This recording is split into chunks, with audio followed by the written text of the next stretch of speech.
네, 안녕하세요. 평생투자 파트너입니다. 네, 오늘은 2019년 1월 28일, 오늘 월요일입니다. 자, 오늘은 방송을 이제 두 개나 하네요. 오전에도 했고, 이제 업무 끝나고 이제 하나 더 진행을 하고 있고요. 여태 일주일 동안 방송을 못 올려서 조금 어, 좀 열심히 올려보려고 방송을 하고 있습니다. 그래서 오늘 방송은 이제 내일 화요일인 내일 아침에 이제 올라가게 될 겁니다. 그래서 한번 봐주시면 감사할 것 같고, 오전에 이제 올라갔던 방송은 이 자금 관리에 대한 내용, 이 데이브 랜드리가 말하는 어떻게 말하는지를 한번 보았잖아요. 그래서 오늘은 이제 이번에 할 방송은 이 감정에 대한 이야기를 한번 좀 한 번 더 해보려고 하거든요. 아무래도 주식 투자는 매매 기법도 중요하지만 감정이 이제 제대로 조절이 되지 않으면 아무리 훌륭한 매매 기법을 가지고 있다 하더라도 주식 투자에서 성공하는 것 자체가 좀 많이 어렵잖아요. 그렇죠? 그래서 뭐 매매 기법과 감정은 다 맞물려 있는 것이지만 그래도 이 데이브 랜드리는 이 감정에 대해서는 또 어떻게 이야기했는지 그 내용들을 한번 좀 같이 이제 보도록 할 거거든요. 그래서 다 일일이 이제 소개를 못 해드리기 때문에 여기서 이제 좀 중요할 것 같은 내용들 마음속에 한 번 더 새겨보면 좋을 것들을 한번 좀 보도록 하겠습니다. 자, 감정. 첫 번째 한번 좀 보는 내용은요. 오직 두 개의 변수가 있다라는 겁니다. 내용을 한번 보면 주식을 매매할 때는 오직 두 개의 변수가 있는데 바로 여러분과 시장이다. 딱 두 가지. 그러니까 여러분이 시장을 조절할 수는 없죠. 저도 마찬가지고 뭐 저희 대표님도 마찬가지고 어떤 사람들도 시장을 조절할 수는 없습니다. 지금까지 이제 정부 뭐 기관 뭐 많은 어떤 포함해서 많은 기관들이 엄청난 자금을 투입해서 시장을 조절하려고 시도는 해봤는데요. 뭐 실제로 2008년 이 서브프라임 때도 미국에서는 정부가 거의 8천억 달러의 긴급구제 자금을 투입한다는 발표를 하자마자 시장이 급락을 했거든요. 그러니까 이것은 역사상 거의 최대치 어떤 규모 좀 안정자금이었는데 어, 이 얘기를 보면 따라서 그 누구라 해도 시장을 조절할 수 없다고 말하는 데는 아마 무리가 없을 것이다 라고 이제 생각을 합니다. 그래서 여러분이 조절할 수 있는 것은 당연히 우리 자신뿐이겠죠. 뭐 당연한 말이지만 한 번씩 더 마음에 새겨보자 라는 의미가 좀 있고요. 또 여기서 이제 이어서 보면은 시장을 지배하려 하지 마라 라는 겁니다. 그러니까 매매는 똑똑한 사람들이 하는 일이죠. 따라서 지금 매매를 고려하고 있는 여러분은 현재 혹은 과거의 경력이 뭐 성공적이었던 사람일 것이다 라고 이제 데이브 랜드리는 말하는데요. 여러분의 성공은 상황을 조절하는 능력에서 나왔을 가능성이 높다. 사실 운이 좋아 성공한 경우도 있겠지만 대부분의 어떤 경우 상황을 조절하는 능력이 여러분의 성공에 크게 기여 이제 했을 것이다. 하지만 우리가 지금까지 살펴본 바와 같이 시장보다 큰 사람은 아무도 없다라는 것. 그 누구도 시장을 조절할 수 없고 잠깐은 가능할지 몰라도요. 오랫동안 시장을 조절하는 것은 거의 불가능에 가깝다라는 것이죠. 그러니까 스스로 조절할 수 없는 환경에서 무언가를 한다는 것은 굉장히 어려운 일이겠죠. 여러분은 조절할 수 있는 것은 여러분 자신뿐이라는 사실을 한 번 더 이 데이브 랜드리는 명심을 해보자라고 이제 강조를 하고요. 또 넘어가서 그러면은 뭐가 문제일까? 내가 문제인가? 이 내용을 한번 좀 보도록 할게요. 전업 투자자가 되려고 낮에 하던 일을 그만두고 얼마 지나지 않아 이 만약에 나는이라고 표현하겠습니다. 나는 시장에 대한 고민에 휩싸이게 되었다. 나는 의기소침해졌고 내가 무엇을 잘못했는지 도무지 알 수 없었다. 어쨌든 나는 다른 직업이 있는 동안에는 상당히 잘 해왔고 초반에는 이 프로 투자자로서 약간의 성공을 거두기도 했다라는 건데요. 그래서 몸이 아프면 의사를 찾아가듯 투자 강연회를 쫓아다니면서 무언가를 막 찾으려고 했다라는 겁니다. 그래서 거기서 전문가들로부터 약간의 힌트와 뭐 기법도 배우기는 했지만 정작 내가 찾고 있던 답은 발견하지 못한 거거든요. 왜 안 되지? 이런 것. 그래서 나는 좀 절망적인 심정으로 쉬는 시간에 강연에 어떤 다른 참석자에게 하소연을 했다라고 합니다. 그에게 매매와 관련해서 최근에 큰 고민에 빠졌다고 털어놓았다라고 하는데요. 그러면서 어떤 내 인생의 구원장에 어떤 난 추세를 지금 포착을 못하겠다. 그런 설명을 좀 더 붙였다라고 하는데 여기서 이제 그 한 신사가 어떤 아주 좋은 질문을 해줬다라는 거거든요. 요즘 S&P 500 지수의 차트를 그려봤냐? 그러니까 말 그대로 시장 지수를 보고 있냐라는 것이겠죠. 그래서 이 이야기의 주인공은 즉시 대답했죠. 매일 그리고 있다. 당연히 매일 본다, 시장을. 근데 그 신사는 이상하다는 눈빛으로 자신을 찬찬히 이제 쳐다보면서 말했다라는 겁니다. 그렇다면 만약에 너가 시장을 진짜 봤다면 시장은 3개월 동안 옆으로 이 횡보하고 있다라는 사실을 모르냐는 것이죠. 이 주인공이 이제 머리를 한번 굉장히 띵 하고 맞겠죠. 그러니까 추세라는 것. 이게 우리가 이제 항상 말했던 이 화살표를 그려보자라는 거잖아요.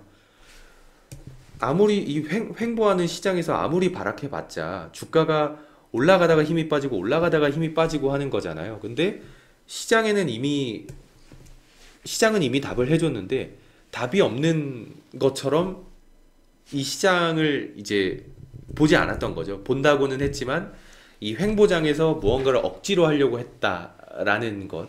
그래서 굉장히 크게 한번 얻어맞은 듯한 그런 느낌을 받았다라는 거거든요. 그러니까 항상 내가 문제라다라는 겁니다. 올라가는 추세에서 올라가는데 떨어질 거야 라고 해서 뭐 역으로 베팅을 한다든지 횡보를 하는 시장에서 올라갈 것 같다라는 어떤 추측만으로 보유를 하고 있는데 계속 횡보를 하니까 이게 미쳐버리는 거죠. 그렇죠? 그리고 하락할 때는 주가가 이제 너무 많이 하락했으니까 오를 거야 라고 했다가 이런 데서 매수하는데 계속 하락해서 버티다 못해 한 조금 올라왔는데 이제 매도하는 그런 경우가 또 있을 수 있잖아요. 그렇죠? 그런 거를 좀 한번 생각을 해보자 라는 거거든요. 네, 그리고 이제 하나를 좀 더 보면은 믿고 싶은 것이 아니라 보이는 것을 믿어라 라는 말. 주식시장에서는 믿고 싶은 것만 믿는 경향이 아무래도 좀 강한 게 있죠. 그쵸?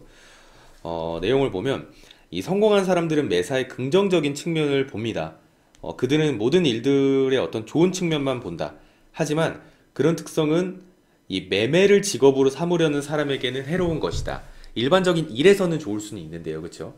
그러니까 그런 성격을 가진 사람들이 시장의 상황이 좋지 않아도 자신이 주식을 보유하는 적절한 이유를 찾으려고 한다라는 거거든요. 그러니까 여러분이 어떤 종목을 매수했는데 5일 연속 하락한다라고 생각을 해보면 그러다가 이제 하루 딱 상승을 하면은요, 안도의 한숨을 쉬면서 이제 최악의 상황은 좀 피했다라고 스스로 확신을 시키려고 할 것이다 라는 거거든요. 그러니까 인생의 다른 분야에서는 선택받은 성격이겠죠. 아무래도 긍정적이고 무언가를 무슨 일을 할 때마다 긍정적이니까 막 일도 잘 풀리고 하지만 그런 성격이 이런 주식 투자, 매매에서는 망칠 수 있다라는 거거든요. 그러니까 사실 있는 그대로 받아들여야 한다. 시장에 대한 자신의 개인적인 믿음을 좀 배제한 채 매매 계획을 수행하는 것은 쉬운 일은 아니죠. 하지만 여러분 스스로 믿고 싶은 것이 아니라 보이는 것을 있는 그대로 믿는 방법을 배워야만 이 매매에서 성공할 수 있다라는 거거든요. 저는 이 데이브 랜드리의 이 말이 굉장히 공감이 갑니다. 이것은 뭐 데이브 랜드리 뿐만 아니고 많은 전설적인 투자자분들이 이야기를 했던 내용이잖아요. 그렇죠? 특히나 주식시장에서는 믿고 싶은 것만 믿는 경우가 많습니다. 아무래도 정답이 없고 각자의 의견이 정말 다 다르기 때문에 네, 다 자기가 맞는 것처럼 느껴질 수가 있거든요. 근데 그게 뭐 완전히 틀렸다라는 것은 아니지만 그래도 현재 이제 팩트 그냥 보이는 것만 믿는 것이 그래도 주식시장에서 퇴출되지 않고 오래 살아남는 방법이지 않을까 그나마 그렇게 생각을 해봅니다. 그래서 이 감정 조절을 할 때 심리적인 문제에 대한 체크리스트를 한번 보도록 할 텐데요. 이 심리적인 문제에 대한 체크리스트, 한 번씩 질문을 해보는 것이죠. 그러니까 아무래도 감정적인 실수를 저지르기 쉽기 때문에 매매를 시작하기 전에 다음에 어떤 리스트들을 한번 체크를 해보면서 내가 매매를 해도 되는지를 한번 좀 보자라는 겁니다. 그래서 이거는 가능하면 주식 투자 노트에 개인 주식 투자 노트가 있으시면은 한 번씩 써서 적어 놓은 다음에 계속 상기시켜 보시면은 괜찮지 않을까 생각을 합니다. 그래서 한번 좀 하나씩 좀 보도록 할게요. 지금 이 순간 시장의 모든 조건들이 여러분들의 어떤 매매 전략이 우호적인가? 그러니까 이제 추세 추종 투자 잘하면 시장이 계속 추세를 이어왔고 방향 없이 횡보하지 않는다라는 것을 의미하겠죠. 그러니까 내가 매수 포지션을 잡았다면 시장 자체가 상방으로 화살표를 위로 그리고 있느냐. 이것을 먼저 봐야 되는 것이겠죠. 체크리스트 1번. 자, 두 번째는 올바른 자금 관리 전략을 사용하고 있는가. 자금 관리는 여러 가지 문제를 해결하는 도구라는 사실을 잊지 말라라는 거고요. 자금 관리는 태양이 여러분과 여러분의 매매 전략을 햇빛을 비출 때까지 이 게임에서 살아남도록 도와줄 것이다 라는 것. 자금 관리는 뭐 제12번모의 자금 관리 기법을 참고를 해보셔도 괜찮을 것 같습니다. 피라미딩 기법이죠. 그런 거는 뭐 한번 다뤘으니까 한번 찾아서 봐주시면 좋을 것 같고, 이것도 중요한 3번.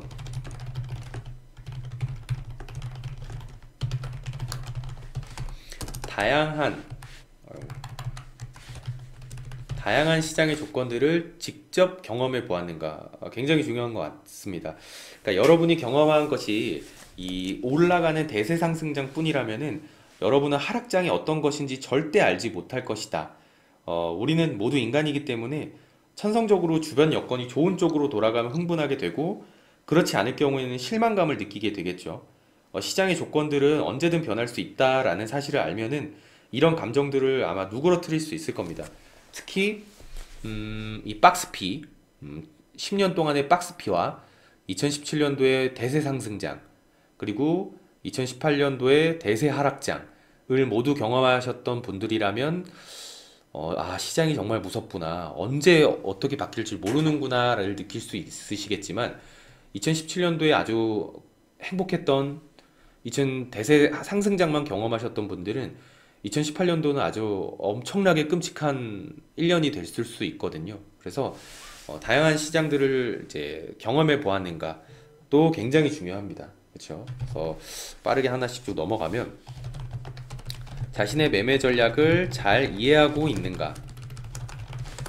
그렇죠? 그러니까 여러분의 매매 전략이 큰 수익을 안겨주는 추세를 포착하기 전까지는 수많은 손실을 가져다 줄 가능성이 있다는 사실을 이해해야 된다라는 겁니다. 그러면 실제로 손실이 발생을 했을 때 그것을 좀 편하게 받아들일 수 있거든요. 매매에는 성배가 없기 때문에 시장이 좋지 않으면 손실을 볼 수 있습니다. 아무리 좋은 매매 전략도. 자, 그리고 자신의 매매 전략을 잘 따르고 있는가. 제일 중요하죠. 아무리 매매 전략이 좋다 하더라도 심리적으로 휘둘려서 매매 전략을 잘 따르지 않고 매도를 뭐 이때 했다가 저때 했다가 이렇게 바꾸면 아무 의미가 없겠죠. 그렇죠? 그리고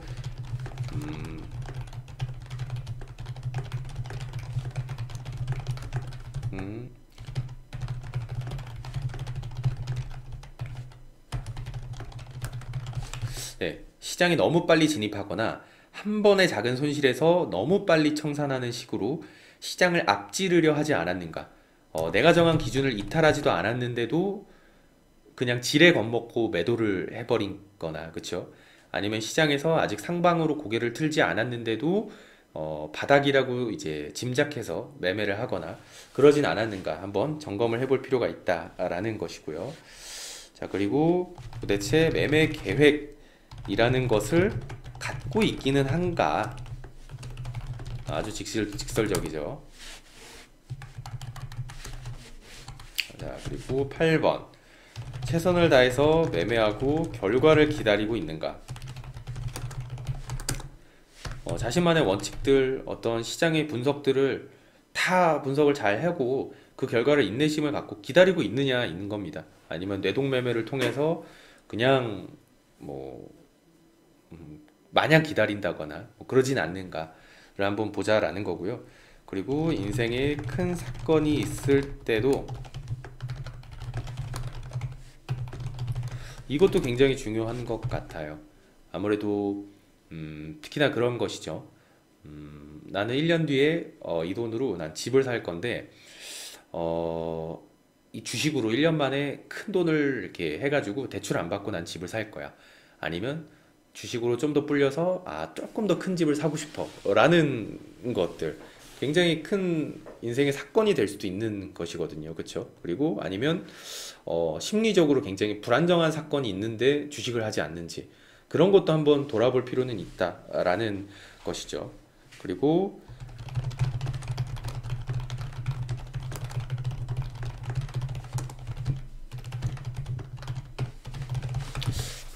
여러분은 자신이 무엇을 잘못하고 있는지 잘 알 것이다.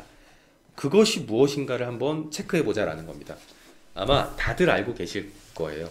자신이 무엇을 잘못하고 있는지 보통 다들 잘 알고 계시거든요. 근데 그거를 조절하지 못해서 문제인 거죠. 그래서 저희도 이제 회원분들하고 이제 이야기를 나누다 보면은 그런 거죠. 이제 회원님들한테 뭐가 가장 어려우세요? 뭐가 잘 안 되세요? 이렇게 여쭤보면은 보통 이렇게 이야기를 술술 하세요. 그럼 이야기를 딱 하다 보면은 굳이 저희가 이렇게 먼저 말씀을 안 드려도 회원분들이 내가 이런 걸 잘못하고 있었구나를 말씀하시면서 다 알고 계시거든요. 그쵸? 근데 주식 투자는 참 알고 있어도 잘 되지 않는다라는 게 너무 힘든 것 같아요. 그래서 이야기들은 충분히 다 공감이 되는 이야기고, 다들 그렇게 해왔던 것들이기 때문에, 그래서 내가 무엇을 잘못하고 있는지를 알게 되면, 그래도 모르는 것보다는 알고, 깨우쳤다면 이제 바꾸려는 노력, 의지가 있어야 되겠죠. 그렇죠? 그래서 이렇게 데이브 랜드리가 이제 체크리스트를 적어 놓은 걸 한번 좀 같이 봤고요.